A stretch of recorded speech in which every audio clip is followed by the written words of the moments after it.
Hello there guys, welcome back to Younes Talks Football, welcome back to a brand new video. I hope all of you are doing well today. Today is a little bit of an interesting one. Why? Because what I thought wouldn't happen has happened. And we're going to get straight into it without having to try and deter and talk about other things. We'll get to the other things later, including an update in terms of Antonio Rudiger's contract situation. We spoke about that yesterday. If you haven't seen that, make sure you check it out here after you are done with this.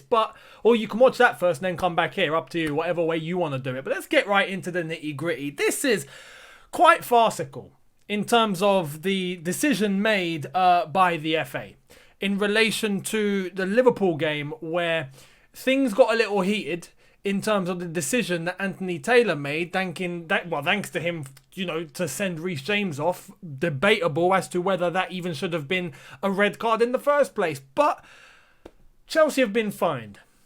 Check this out. Chelsea have been fined £25,000 by the FA for failing to control their players during their 1-1 Premier League draw at Liverpool. And there are the players talking to Anthony Taylor. Let's analyse this for a sec. Yeah, but you all watched the game.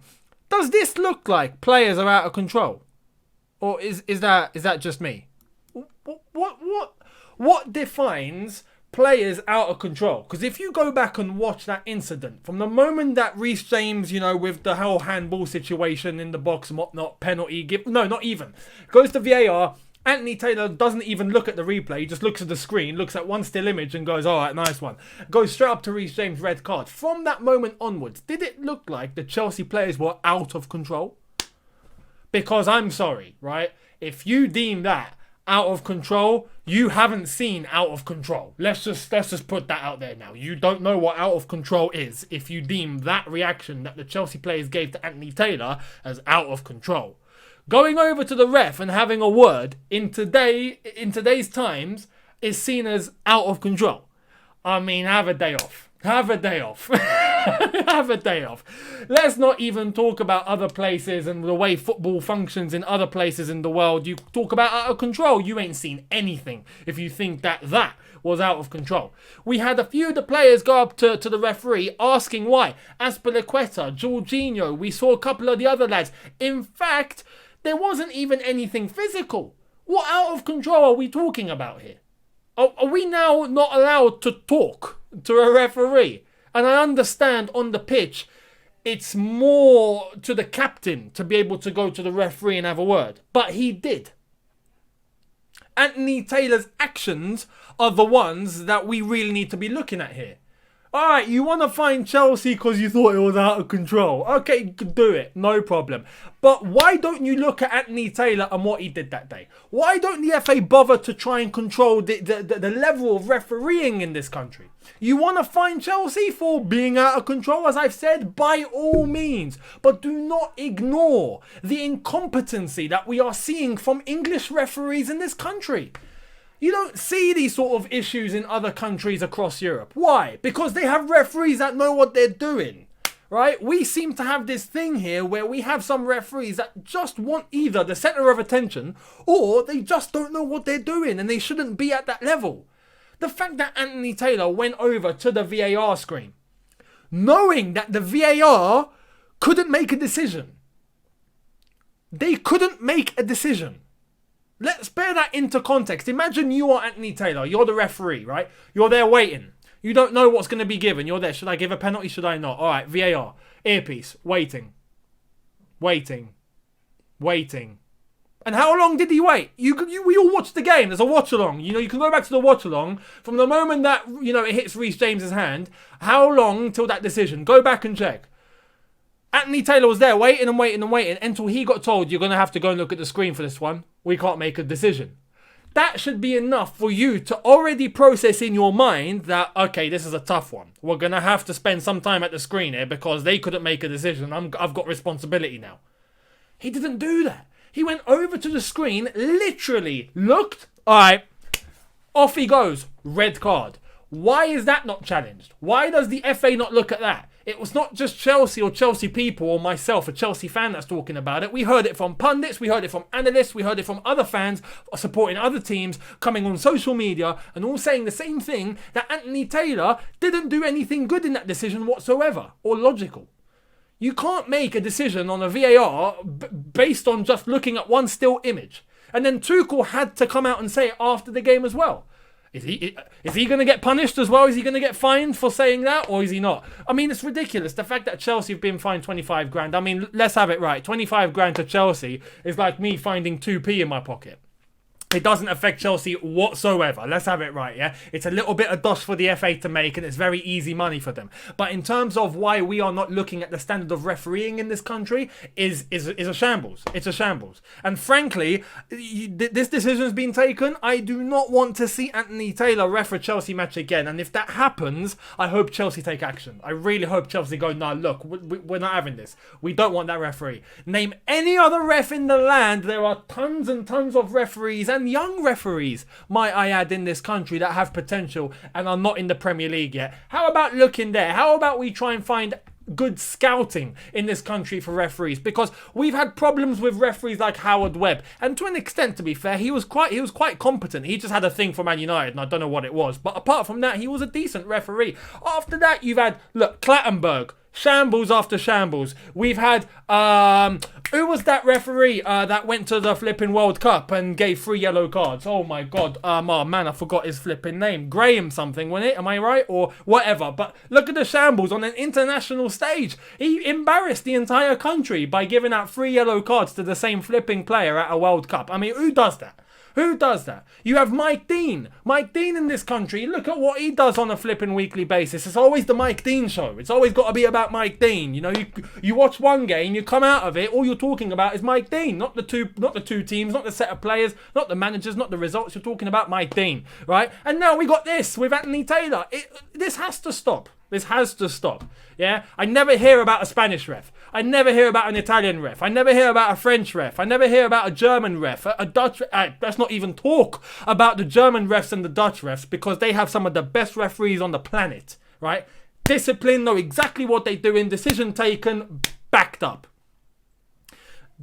We missed the days of Collina. Let's just put it out there as well. Pierluigi Collina, that was a referee. That was a referee. That's a standard.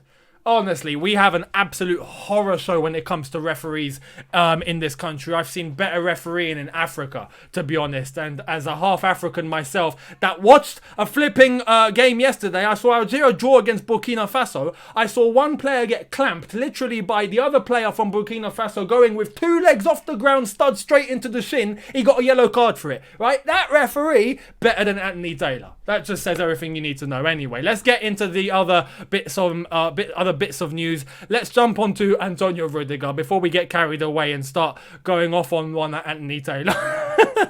Check this out. First talks about a possible contract extension between Chelsea and Antonio Rudiger took place 1 month ago. His decision is totally open right now. Connection to Tuchel is excellent, but he is one of the low earners. A few top clubs have inquired about him. So, now it's obvious. Now we know what the actual problem is. He wants more money. And to be fair to a few of you, you did say in the comment section, Younes, I think he wants a higher salary. And fair play, you've absolutely nailed it. So those ones that commented on yesterday's video saying that that was the reason, looks like you've got yourselves an absolute correct decision. Go and treat yourself, I don't know, pat yourself on the back, give yourself, I don't know, something. Surprise yourself, right? That's clearly what the issue is. He wants more money now. So, frankly, Chelsea, give him more money. He deserves it. Let's have it right. He wants a higher salary. He needs to get a higher salary. Simple. He's been a top-class defender since Thomas Tuchel's come in. And even before that, he was a decent enough defender. Didn't get the plaudits and had quite a few on and off performances. Let's have it right. It was a bit of a yo-yo. But under Thomas Tuchel, he's been nothing short of absolutely incredible. Right? One of the best central defenders in the world whilst Thomas Tuchel's been at Chelsea. If he feels that he wants a higher salary, give him a higher salary. You know, you'll thank yourself in the long run, Chelsea. Give him the contract. Simple as that. So, yeah, we'll see what happens with Antonio Rudiger. But if that's the only issue, I suspect he'll sign a new deal and he'll be offered exactly what he wants. So, No cause for concern whatsoever. Now, unless PSG come in with 600 grand a week, then we've got a problem. I'm just saying that now. PSG are very capable of doing that. Let's hope they don't. Let's end the video in terms of this story to do with Thiago Silva. I was so confused when I saw what had happened with Thiago Silva. I mean, to add a little bit of context, basically, Brazilians from the Premier League have either gone to Brazil and played for their national teams and are now not going to play for their Premier League teams because of the whole rules in terms of quarantining and all of that. And those that stayed here, didn't go, are basically being suspended by by FIFA, because Brazil have invoked something to do with that rule of not showing up for your national team. So now those players won't be able to play for their clubs. It's a complete shambles. But anyway, you guys saw what happened at the Brazil-Argentina game, right? You all saw where the flipping health, I don't know, was it the health secretary or the health minister or health officials came onto the pitch to detain 4 Argentinians. I mean, it's a shambles. It's a complete shambles. Let's not get into that. But anyway, let's talk about Brazil and Thiago Silva. Here's the latest. So, breaking, Brazil have asked FIFA to invoke the 5-day suspension rule, which would see Thiago Silva suspended for Chelsea's clashes against both Aston Villa and Zenit St. Petersburg. Now, I saw that earlier on and thought, oh my God, why? What's the point? Because Thiago Silva I'm sure wanted to go, but Chelsea didn't let him go, especially with the whole thing about having to quarantine for 10 days, which would have meant I don't think he would have even played if he had travelled, but Brazil did play anyway. It's a complete mess in terms of what is and what isn't. But Thiago Silva didn't travel. So now, because of that, Brazil have said, okay, we're going to invoke this clause because he didn't show up. So now he won't be able to play for his club despite not travelling and staying with his club. It's a mess. But anyway, we have, I think, what could be good news thanks to the Premier League. Check this out. So, Premier League Chief Executive Richard Masters has written to clubs today to say a resolution could be reached over the 11 banned non-travelling players, including Chelsea's Thiago Silva, before this weekend's games. So, that's good news. We'll see what happens. But to be honest, from a Chelsea perspective, right, let's have it right. We're not necessarily going to be using Thiago Silva this weekend, are we? Chances are we're going to be playing Christensen. That's what I think is going to happen. When you're looking at the players affected, Man City and Liverpool are really affected. Really affected. You know, in terms of Gabriel Jesus, in terms of Ederson, in terms of Alisson. Both goalkeepers are touched by this. You know, so it would be a case of Man City and Liverpool would be heavily affected. Whereas Chelsea, just Thiago Silva. He wasn't probably going to play anyway. So I'm just saying, the right thing to do is to come to a sort of, agreement and to allow them to play their games. I think that is the right thing to do. But if I were to put my Chelsea blue-tinted glasses on, I'm just saying, don't do anything. Because Man City and Liverpool will be missing players. Lovely jubbly. Anyway, we'll see what goes down. We'll see what goes down. But if I remove my blue-tinted glasses, I think the right thing to do is to get rid of this shambolic rule. It's ridiculous. Why suspend them?